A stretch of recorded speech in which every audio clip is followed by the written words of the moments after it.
Imagine this, we're back in the year 1998, and it's Christmas time, one of my favorite holidays or holiday seasons to this very day. And little 6-year-old me received one of the most memorable gifts of my life, a Nintendo 64. And the game that came bundled with this console was Banjo Kazooie, my first ever N64 game. Now the Nintendo 64 is such a memorable console for me because my dad and I would bond over playing all sorts of different games, such as Star Wars Rogue Squadron and Sarge's Heroes, but Banjo Kazooie was all me, baby. It wasn't until I started planning this video project out that I found out that it was my grandmother who gifted this to me. This whole time, I thought it was from Santa, aka my parents, but turns out it was Grandma. So thank you, Grandma. I spent so much time playing Banjo Kazooie, and I have a ton of vivid memories, way too many to count. I remember the sand castle in Treasure Trove Cove. I remember Freezy Easy Peak and climbing that big ass snowman in the middle of the map. I remember flushing myself down a toilet as a pumpkin in Mad Monster Mansion. And I remember playing through the different seasons in Clockwood. So of course, here we are 27 years later, and I had to go back and play it again. What's going on, everybody? My name's Kev, and welcome to ReInstanced, a series where I revisit games from my past that make me feel all warm and fuzzy inside. And in this video, I'll be talking about Banjo Kazooie and why this game from 1998 is one of my most cherished childhood memories. Now, playing Banjo Kazooie in this modern age is an easy task. In theory, you could emulate it or just play it on the Xbox. I wanted to get as close to the original experience as possible, and so began the search for my 27-year-old Nintendo 64 tucked away in my parents' basement. I gotta go through all this to see if there's any more N64 or old games in here, so let's see what we can do. And this was actually pretty easy to find because my dad had accidentally uncovered it a few years ago while randomly searching through the mountain of boxes down there. The N64 still had Zelda Ocarina of Time in it, another classic from that age. And with bated breath, I plugged in those familiar white, yellow, and red cables into the back of the family TV and Let's see if this turns on. It's red. It's red. Oh snap. Yo. It works!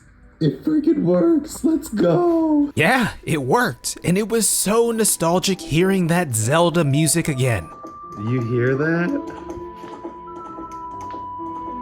Wow. Wow. Wow. I'm not gonna lie, I'm kinda shedding a tear right now. Now, I couldn't find any of our other game cartridges, so I had to pick up a copy of Banjo Kazooie off eBay. Got myself an HDMI converter, and after using the ultimate technique of blowing into and reslotting the cartridge a couple of times, we were finally ready to play Banjo Kazooie. Do do do do do.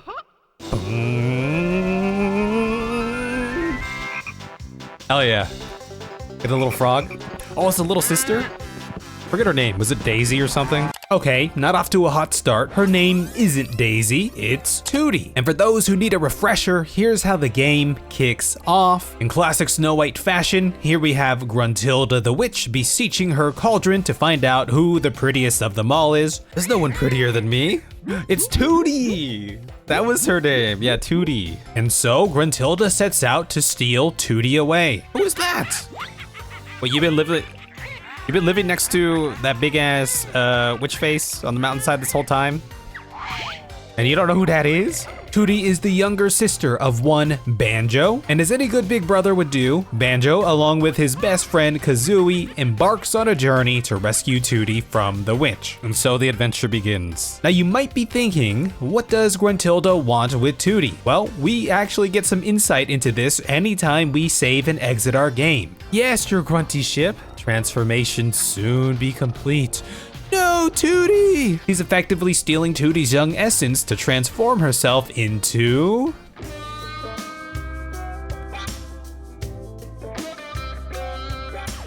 Oh, my bad. Okay, so maybe it's not as bad as we thought. Maybe we just let Gruntilda do the thing and... No, I'm joking. We have to go rescue Tootie Let the journey begin. Wait, yo, Gruntilda though? My bad. Words can't describe how good it felt being back in Banjo Kazooie, and Banjo and Kazooie make such a good team. Banjo is a lot more chill and aloof, while Kazooie's got some spice. Sure is a strange looking buddy, Banjo. Can it talk? Better than you can, Goggle Boy. Yeah, Kazooie was always sassy, huh? But here, in this opening zone, is where we meet Bottles, the visually impaired mole, basically our guide responsible for teaching us all the moves we'll end up using. Now, if there's one thing that's gonna be a struggle, it's getting used to the N64 controller again. Dude, I'm not gonna lie, the hardest thing for me right now is controlling this little joystick here. As a kid, I remember swimming being an adventure in and of itself. Oh god, yeah, wait, we got this. We're just gonna turn around real quick. I miss, and as an adult, it's gonna remain an adventure. We did done miss, but what can I say? It was so nostalgic learning these moves again, breaking boulders, and fighting these carrots and onions. I cannot aim on this. I can't hit this thing for shit. I'm just missing it. Skill. But finally, it's time to head into Gruntilda's lair and unlock the levels we'll be playing through. Each level requires a certain amount of puzzle pieces to enter. Our first one! And each level contains 10 hidden puzzle pieces, but there are 10 that can also be found in the open world as well. There are these note pieces that we'll also have to collect. Our highest collection score per level is counted to further progress the open world and gain access to more areas and more levels. Mumbo's Mountain, the first level, requires just one puzzle piece. As a kid, I never beat Banjo Kazooie. I got stuck somewhere on the last level without enough puzzle pieces and notes to progress the game further. I never collected every single puzzle piece or note on the levels that I did complete as well, so that's something I'd like to change as an adult 27 years later. Now, Banjo Kazooie is very reminiscent of platformers from back in the day. There's a lot of different ways to find puzzle pieces. Each level has 5 hidden Jinjos to find, and grabbing them all will net you a puzzle piece. And as for Mumbo's Mountain, there's way too much I remember from here. Oh, a jigsaw! We got a jigsaw! Our second one. If anything, this was the one level I probably 100% completed. For example, there's this big ass monkey named Conga. You gotta get him to throw his fruit on the buttons on the ground to get his gold, aka a puzzle piece. Then you gotta steal his fruit and give it to Chippy to get another puzzle piece. And then you gotta shoot Conga's ass with eggs and not get hit by his fruit. Ow! Conga, good shot. Well, F you, Conga, in order to obtain yet another puzzle piece. Oh, we got him. Urgh. Bear beat Conga. Me give prize to Bear. He had 2. This greedy son of a bitch had 2 of them. There's a lot of fun and hidden ways to interact with the worlds that we'll be exploring in order to obtain and unlock all the things that we need to progress the game. We get our first transformation with Mumbo Jumbo here, which turns us into an ant, allowing us to climb this anthill. By the way, this is Mumbo, the biggest Gruntilda hater, yet simp at the same time. It's Mumbo Jumbo. He has a flower. Not every level has a transformation like this, but they're pretty fun and very cute. And with that, we get every single note. You found all 100 notes on this world. Well done. And puzzle piece found in Mumbo's Mountain. We got them all! Whee! I don't remember if there's fall damage in this game. I feel like there is. Next up is Treasure Trove Cove, but before that, here's Brentilda, Gruntilda's nicer sister. She can be found in multiple places around the open world, giving you facts about Grunty. As a kid, I had no idea why she was telling me these things, but as an adult, I finally understand. More on this later. Treasure Trove Cove is another memorable level for me, and earlier enough in the game that I might have 100% completed it. This beach features a landlocked pirate ship, home to one Captain Blubber. Okay, so the ship here, oh yeah, there's the captain on there. He's a sad captain, I think. He's very sad because he lost his treasure. Now, being in a cove, there is a lot of swimming. Once again, the bane of my past and present self. I hated swimming, and I couldn't. See, look, wait, hold on. I can't hit shit. But in exchange for finding the treasure, we get a puzzle piece. Let's go! I found another Gruntilda button. There's gonna be one on every level. These spit out a puzzle piece in the open world. Pretty sure I found this one as a kid. Here's Nipper, the big ass hermit. Take that, Nipper! Defeating him grants us access to his shell. Oh, I just died!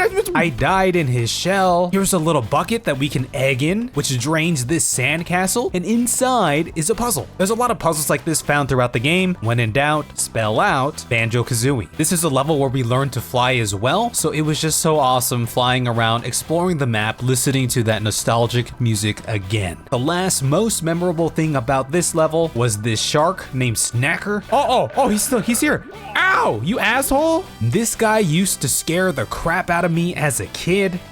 Save me from the shark. F you, shark. I legit had a fear of entering the water in Treasure Trove Cove because of the shark. No, he's so close to me.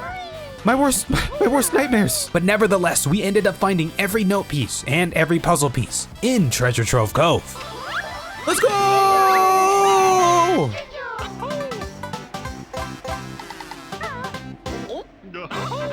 We got him. We got them all. Yuh-huh. Now I think Clankers Cavern is typically the third level that folks will play, but I couldn't figure out how to unlock it. Banjo Kazooie's open world was intricate enough to keep a young 6-year-old me pretty entertained while randomly running around, but complicated enough for adult me to just get lost. So Bubble Gloop Swamp is where we went next. I'm pretty positive I never 100% completed it though, due to some of the puzzles found in the swamp, and the swamp itself is nasty. It'll hurt you if you touch it. This is harder than anything in Final Fantasy IV. I just got bit by the swamp. That in tandem with these time-sensitive platforming puzzle pieces is a recipe for disaster. Shit. Oh, dude, I can't platform for shit on this bitch. Oh, I was already at the end. I still can't make it across as an adult, it would seem. All right, oh my. Easy P. Oh, you son of. All right, here we go. What do you mean? I probably didn't do this one as a kid. Dude, first try, let's go. But of course, there's a lot that I remember. This big ass turtle, you gotta stomp his cold feet. Ah, that's a bit better. Wait, I love his scream. Eventually he'll spit out a puzzle piece, and inside his body, a choir of turtles. A little mini game where you basically gotta play Bop It. Teal, purple, yellow. Wait, I already forgot it. And of course, succeeding nets a puzzle piece. Let's go, first try. Here's the Gruntilda switch. Pretty positive I got this one as a kid. And then there was this puzzle piece. Oh, that's over there. That's what's over there. This one I definitely did not do as a child. Here we go. Me! The worst part about failing this is, okay, let's go to Mumbo first. Maybe he'll give us some health or something. The low health walk of shame back to the location for another attempt. No! I was in the animation!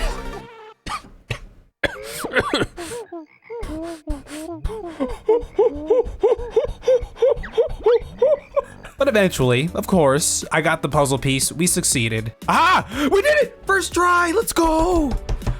I love the Mumbo transformation in this one, turning us into a little crocodile, which lets us enter this big ass crocodile to take on the most vilest crocodile in a speed eating contest. I needed to turn red. No, he beat my ass! He's too strong. There are 3 rounds here, and failing any of them makes Mr. Vile hostile, and also causes you to retry from the start. Ow! This one took me a couple tries. Pretty sure I beat this one as a kid though. Let's go, first try! And eventually, we got every note piece and puzzle piece in Bubble Gloop Swamp. And our last puzzle piece. We did it. We maxed this one out. I don't know if I maxed out all of the. Okay, now it's Clankers Cavern time. Turns out the unlock for this was pretty obvious. It was located in like the very first room. I'm just blind apparently. But Clankers Cavern is home to Clanker, a big robotic sharkfish that Gruntilda uses as a garbage grinder. I'm pretty positive I didn't 100% this level as a kid, but if I did, this is probably one of the last levels I could say that for. Clankers Cavern features a lot of swimming and seems rather small compared to the other levels. Hardest puzzle piece of my life. And that's because Clanker himself is a fixture of the map. We get to go inside Clanker. Now this one took me a hot second to figure out. Looks like there's some, oh yeah, the chain down there. I knew the key to freeing Clanker was somewhere down in this chained area, Oh, it was this stupid ass key. But it wasn't until a while later, during my second trip down there, that it all came together. I knew it. Dude, I knew there was something down here. And with Clanker raised, everything felt familiar again. I remember breaking both of his teeth, and inside Clanker, doing this little jump through the hoops minigame. I might not have beaten this minigame as a kid. Here we have the Gruntilda switch. I definitely got this one back in the day. But the most memorable thing for me was running through these grinders, and then learning our invulnerability move to go through the next set of grinders. Do do do do do do do do do do. We got all the note pieces! And with that, we got all the note pieces and puzzle pieces in Clankers Cavern. Aha! We did it! That's Clankers Cavern! Let's freaking go! Gobis Valley and Freezy Easy Peak open up next, but to fully complete each respective level, you need to learn a move in the other one. So I decided to do Gobis Valley first, accomplish what I could, and come back to complete it. Gobis Valley is a harsh environment featuring very hot sand. Get up there, Banjo! And hostile beehives. Oh, he was a deadly... Ah! Here we have one of Banjo Kazooie's greatest mysteries, this unopenable door. I do remember coming across this door as a kid and wondering what it was for, but we'll get some answers towards the end of our journey. There's a lot of flying to be done in this area, and just like swimming, I have no coordination. Oh my god! There's a bunch of pyramids to unlock as well, each one containing some sort of puzzle. This one had a fun little tile match game, and another one featured this maze. I kick your ass. Oh, I can't kick your ass. I just ran into him.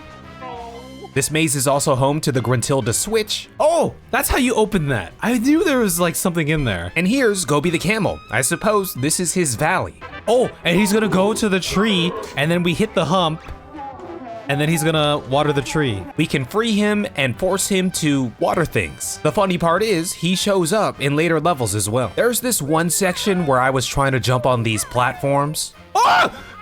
Basically, so I could shoot an egg into this moving target. Ah!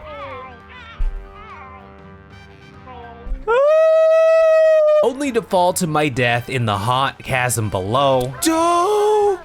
Every time I overshoot it! Yeah, I ended up restarting this level multiple times, including the times where I involuntarily left voluntarily. We'll kill those bees over there. No! No! Oh my god! Yeah, this happened more than once.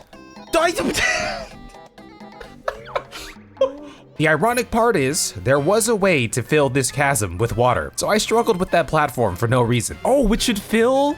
It's gonna fill that. Oh, and then I can go get the things down there. Oh, I should have done that first, so then I wouldn't have fallen down to my doom. We leave Gobis Valley with 9 puzzle pieces and an incomplete note score, so let's finish Freezy Easy Peak and come back. Aha! What's up, bitch? I don't know if I ever did that as a kid. Freezy Easy Peak might just be the most iconic level in Banjo Kazooie. It's snowy, it's Christmassy, what's not to like? There's a family of polar bears here. They're sad because their dad is missing. Here's their dad. He's got a big old stomach ache. We're gonna need some elbow grease to help him out. Oh, I think we gotta take the sled. I remember the Christmas tree here. We gotta escort these lights to the tree, turn it on, and then fly through the star at the top a couple times in order to unlock the puzzle piece. We did it! Let's go! Then we have these evil snowmen here. They throw snowballs at us. Oh, he hit me. But Freezy Easy Peak is where we learn our aerial beak bomb attack, allowing us to eventually take out these snowmen for a puzzle piece. Get effed! These guys definitely scared me as a kid, so good riddance, I say. Here we have the Gruntilda switch. I may or may not have gotten that puzzle piece in the open world back in the day. There's this big snowman in the middle of the map. Pushing his buttons unlocks another puzzle piece. And at the top of the snowman, there's a sled, and this is how we help old Boggy the polar bear out.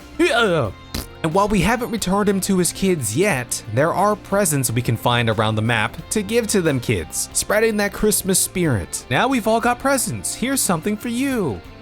Let's go! The Mumbo transformation here is a cute little walrus. We need to do this for a couple of things. This allows us to get the rest of the musical notes. Here's our 100% completion. You found all 100 notes on this world! Well done! And being a walrus lets us race Boggy. Beating him gets us a puzzle piece. Yeah, get wrecked! First try, let's go. It also lets us get close to Wazza the walrus, who would otherwise be afraid of us in our bare form. And inside Wazza's cave is another one of Banjo Kazooie's great mysteries. What is that? This unobtainable giant ice key. What is this key? Now, one of the reasons I don't think I 100% completed Freezy Easy Peak as a kid is because of this last race with Boggy. Thanks to the speed sneakers that we learn in Gobis Valley, we get to take on Boggy one last time. And oh boy, this one took me a hot minute to complete. Oh!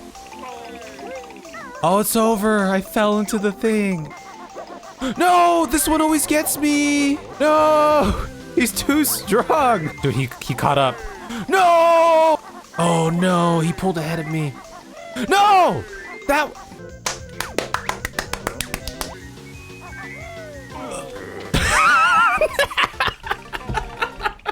6 months later. Oh, let's go.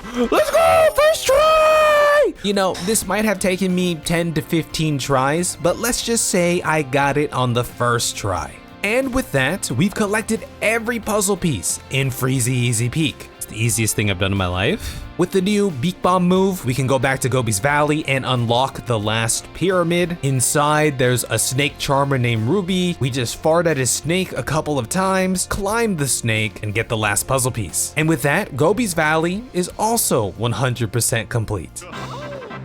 Hell yeah.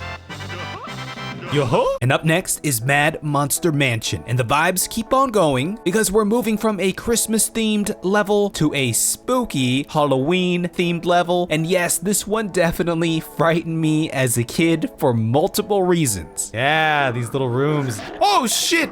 Oh, that scared the crap out of me. And one of them is these creepy ghosts that I just straight up feared. They were invincible to me, making the level that much harder. Now, I wouldn't figure this out until later as an adult, but turns out we can gold feather their ghostly asses. Come here, you bitch. That's right. Stupid ghosty. Now, Mad Monster Mansion is called Mad Monster Mansion because it features this Mad Monster Mansion, but around the Mad Monster Mansion is a lot of cool little areas. There's this little graveyard chapel area with these scary tombstones. See? There's danger all around this map. Everything's trying to kill you. As well as these pots that we can fart in to make flowers. Let's go! To get into this chapel, you gotta do this timed run, and inside the chapel is one of my fondest memories of this level. This big-ass hand playing a big-ass organ. We're basically doing Bop It again, so we just gotta match his notes to get a puzzle piece. There's this Ouija board minigame where you gotta spell out, you guessed it, Banjo Kazooie. Ah! And inside of this well is a bunch of notes and another puzzle piece. Oh, this stupid... I'm about to die.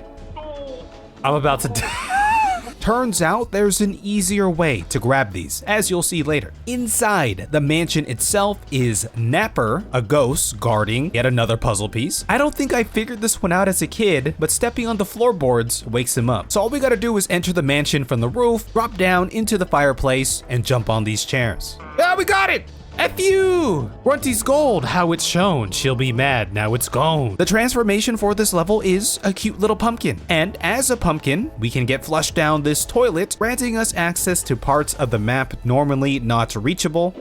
Let's go! We got flushed. Of course, this was another fond memory of mine, just getting flushed down the toilet, you know. Now this is kind of rare, but during this level, Mumbo accidentally turned me into a washing machine. If I remember correctly. Oh, I'm a washing machine. I remember that. That's happened before. This is something that definitely happened to me as a kid, and from what I understand, there's a very small chance that this can occur on any transformation level, but it's a small enough chance that many people probably won't see this Easter egg in their playthrough. So as a pumpkin, I ended up going back to the well to collect those musical notes, and bada bing, bada boom, we've gotten every single musical note, aha, and puzzle piece in Mad Monster Mansion. That's all the puzzle pieces. That's 10. We got the victory music playing. All right, everybody, we're starting to get towards the end here, but up next is Rusty Bucket Bay. Out of all the levels in this game, this is probably the one I completed the least as a kid. Now, the unlock for Rusty Bucket Bay is kind of interesting because we actually have to leave Mad Monster Mansion as a pumpkin in order to get access to this little hut. Inside is a switch that raises the water in a certain room in the open world, giving us access to another switch that raises the water even more, giving us access to, eventually, the Rusty Bucket Bay unlock. I haven't shown too much of the open world outside of the levels here, but this kind of gives you an idea of some of the problem solving that may go into unlocking these levels. Rusty Bucket Bay features the Rusty Bucket, a big ass ship in a dirty, oily bay. The first thing I did here was lower this crane, giving us access to this big ass box boss fight, something I definitely did as a kid. Who dares? This seems kind of familiar. Enter boss boom boxes hold. The more you beat this dude up, the more he breaks into smaller boxes, rinse and repeat. This one was fun and nostalgic. Oh, there's so many. Get some! Let's go! But inside the Rusty Bucket itself is this room. Oh God. Oh my God. This is the reason why I didn't like this level as a kid. I think I did. I don't know. I definitely didn't do this as a kid. Oh! Ah! My mechanical skills were not up to par to traverse this room. And as an adult, I still lack the mechanical skill. Shit! Why'd I do that? No! No!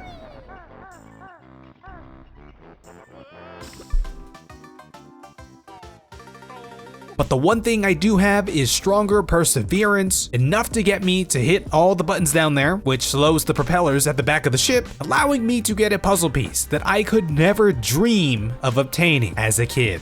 Oh! Let me get out of here!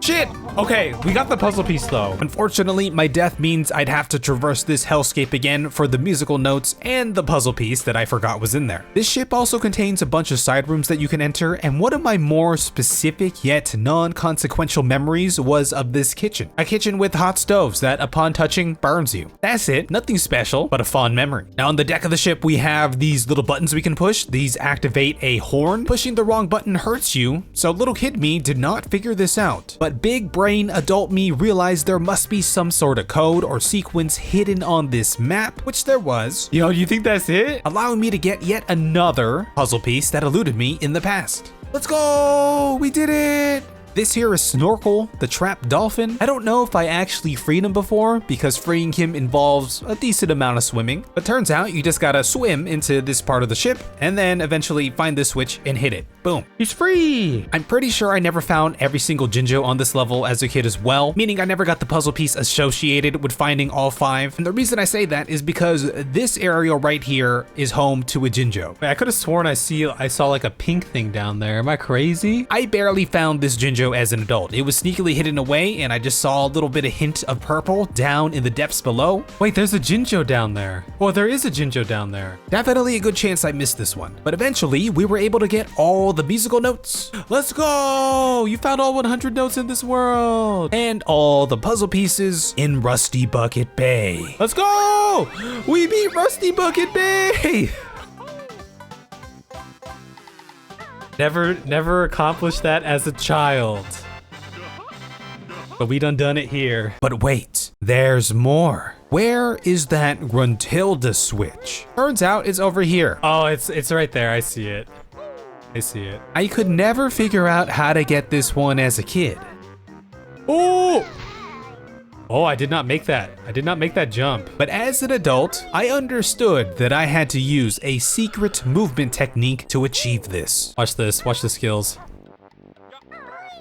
Okay, so basically instead of double jumping to that area, I needed to talon trot, sprint, and then rat-a-tat, rap-attack in order to close the distance. Oh, we were so close. I definitely got this one on the first try. Let's go! Let's go!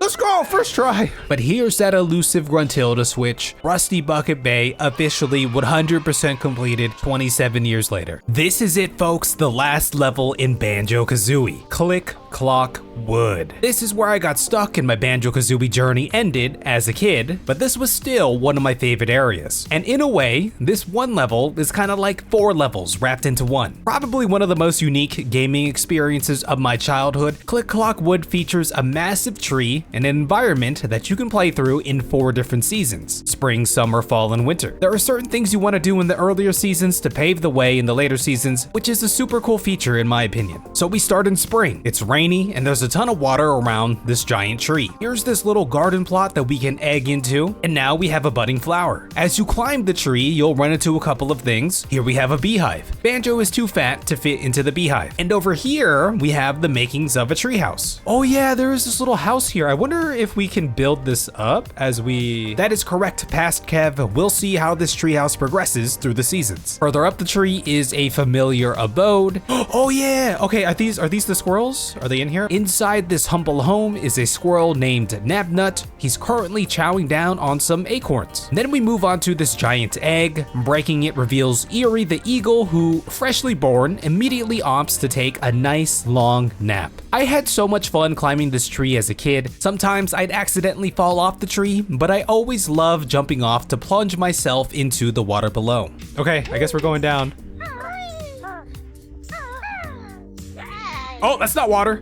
Oh, that was definitely not water. And here in the water below is Naughty the Beaver. There's a rock blocking the entrance to his home, but we can't fix that in this season because of the water. The last thing found in spring is a Mumbo transformation. We turn into a fat little bee, and you guessed it, we can enter the beehive now. Inside is a Jinjo and a puzzle piece that we can't quite obtain at the moment. So let's move on to summer. Now, immediately in summer, Eerie has woken up from his nap and is hungry for some caterpillars. We'll have to find these around the level. But here in summer, the water has receded a bit, meaning we can help Naughty the Beaver with his home situation. He invites us inside, but we can't quite do that yet. We'll have to come back another season. And back at that plant we started growing is a familiar friend, Gobi the camel, in utter fear of seeing us again. Oh no, it's you two again. And with Gobi's help, we can water the plant and watch it grow. Mumbo doesn't have a transformation on this level. I don't blame him, it's way too hot. So up the tree we go, and here at the beehive, we can make a nice little entrance at the top. The bees aren't too happy to see us though, so we gotta kick their butts for a puzzle piece. Looks like our treehouse has had some work done to it, and inside is another puzzle piece. Let's go! Number 3! Nabnut has finished all his acorns, leaving none for the winter, so we might have to help him out in a little bit. We feed Eerie some caterpillars. He's starting to grow into a strong lad, but he's gotta take another nap first. So let's head into fall. The water has risen again, allowing us to finally enter Naughty's house. And inside, he's been waiting for months to give us a puzzle piece. No Mumbo transformation in this season either. He's too busy sweeping leaves. Gobi's still hanging around the plant, so we get him to water it one more time, and it blooms, revealing another puzzle piece. Looks like the treehouse has been fully built, but there's not too much to get around here. Now Nabnut, short of acorns, needs our help before the winter, so we go around and painfully collect 6 of them, and of course, he gives us a puzzle piece reward. We need to feed Eerie again this season, and then he goes and takes another nap. It's time for winter now. The water has frozen over, our flower has died, Mumbo is on vacation, and everything is super slippery.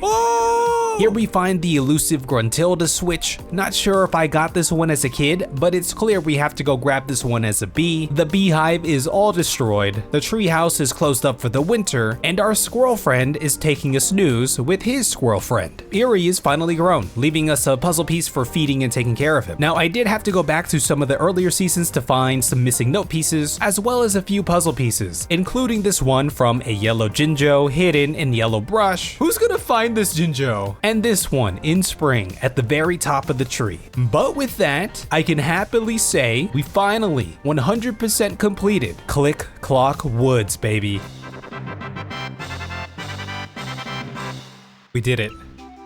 We done it. It's finally time to save Tootie. But just to say I did it, here's the last puzzle piece I needed to grab in Gruntilda's lair, the open world, and proof that I got all 10 of them. Now to rescue Tootie, we need to win a game show. We gotta cross these tiles. Each one of them has some sort of trivia question or challenge based off what we've done and seen in the game thus far. And I gotta say, I think this is a pretty cool concept. I did pretty perfectly on any question asking about a certain gameplay mechanic. In a pyramid, some tiles you match.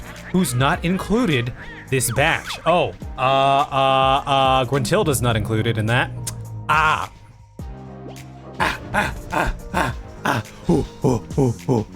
Did pretty well on any question asking about sounds. It's the turtle choir, right? It's the turtle choir. Oh, it wasn't. Oh, I got one wrong. And I do like that they have these challenge platforms here. You basically get to replay certain fights and puzzles from the game. An egg. It has to be this one. I haven't hit this one. Oh, I'm not gonna make it. I'm not gonna make it. Ah! Now, surprisingly, I got off to a hot start on these Gruntilda trivia questions. Saint Dung Balls. Yes. That was a pure guess, but it sounded correct. Remember how her sister was giving us fun facts about Grunty? Now's the time to put that knowledge to the test. But then we have these skull platforms. If you get the question wrong here, you gotta start over. Let's just press forward. Let's try one of these. A bubblefish who's really tame in Clankers Cavern. What's his name? Sloop. No! No! And I got the question wrong. Some of these names were hard to remember. Nevertheless, we powered through on our second attempt, had some hiccups here and there, but overall did pretty well. We ended up using some clutch jokers at the end to avoid these skull tiles, and lo and behold, I finally reached the end and beat Banjo Kazooie for the first time in my life. We're gonna skip this.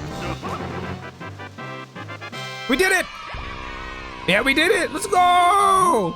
Tootie, my beloved sister! Or did I? We get this fun little celebration cutscene at the end, and Tootie reminds us that Grunty got away. What's the party for? Grunty's got away, so get back up there and finish the job.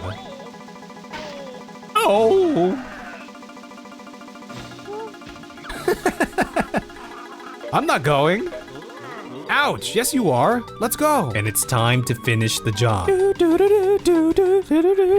So here we are, our final showdown with the Wicked Witch. This fight was a ton of fun, and there were a lot of awesome moments that occurred. Her opening attacks are pretty easy to get familiar with. Just dodge her charges and hit her with the fierceness. The toughest part about the fight is trying to read her rhymes while dodging her fireballs. But takes a whack. I didn't read it because you hit me back. No, I'm a rhyme slayer. But what can I say? It got me in the rhyming spirit. Magic spell, seek out your prey. I can't open that today. My first attempt ended because I got hit and fell to my doom. I fell off the freaking map! During my second attempt, I learned to gold feather her homing spell. Ha! Gold feather, bitch! And then we made it to the flight portion of the battle. I think you can imagine how well this went for me. Oh, she just moved! What an asshole, she just moved! It went well enough that I had to go collect some feathers on the ground. Let's just swing back around again. Swing back around. Right here. What's up? But for every 4 attempts I missed. Watch this. Ah! I missed! There was one attempt where I hit. What's up? Perseverance, baby. We made it to the Jinjo portion of the fight. Grunty captured us Jinjos. Now we come for our revenge. Useless Jinjo sneer and hoot. Go back right now or taste my boot. Yo, the Jinjos are here? Wait, what? And this part was hilarious. It was so funny watching the power of the Jinjos. Pink Jinjo, let's go! Go get him! Eventually, she started throwing her fireballs at me extremely fast. Oh my god, she's so fast. And that's when he showed up to save the day. I am the mighty Jinjonator. Activate me. Unfortunately, I was a bit low on life at this point and succumbed to her furious onslaught. But no matter, our third attempt is where we take everything we've learned and end Gruntilda's reign. Oh, I fell off the Why does it hit me that way? But no matter, our fourth attempt is where we take everything we've learned and end Gruntilda's reign. Oh, we got the Ginginator! We have 1 life! Go get him, Ginginator! Get his ass! Look at this thing!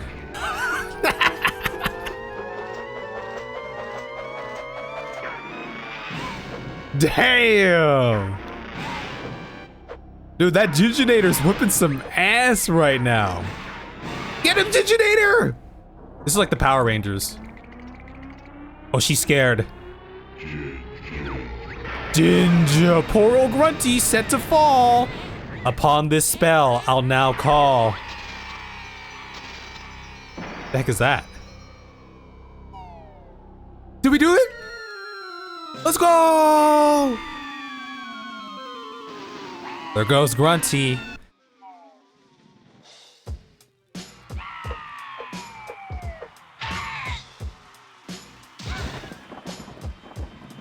Is this how Banjo Tooie started? Did she get freed? I don't remember. And now we get the true ending cutscene. Who's that lady? Where'd she come from?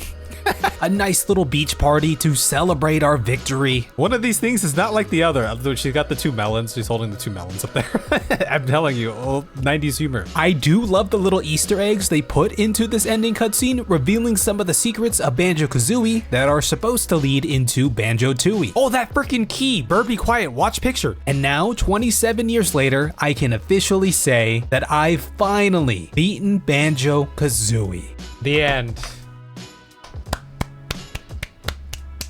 Here's our official playtime, 14 hours, 49 minutes, and 44 seconds. We collected all 100 jigsaws and 900 notes. And I did end up watching a YouTube video about Banjo Kazooie secrets, where I learned and completed all of the bottle secret puzzles and the sandcastle codes associated with them. Did you know about these hidden secrets? I learned a little bit about the lore behind the Gobis Valley door and the ice key, but I'll post that for a little reaction on the highlight channel. Everybody, it's been a pleasure. Thank you for giving me the honor of your most valuable resource of all, your time, and thank you for joining me on this adventure to beat my first ever N64 game. I'd love to hear about your memories and experience with Banjo Kazooie or the N64 in general, and of course we'll be revisiting a lot more games from my past and exploring some new games to try out. I'm just about to start up my first ever playthrough of Elden Ring, which will be my first ever Dark Souls game, so do come find us live on Twitch or on this YouTube channel. I got another channel where I cover my MMO shenanigans. I'll see you in the next one. What a great ride it's been. Peace out. Bye-bye.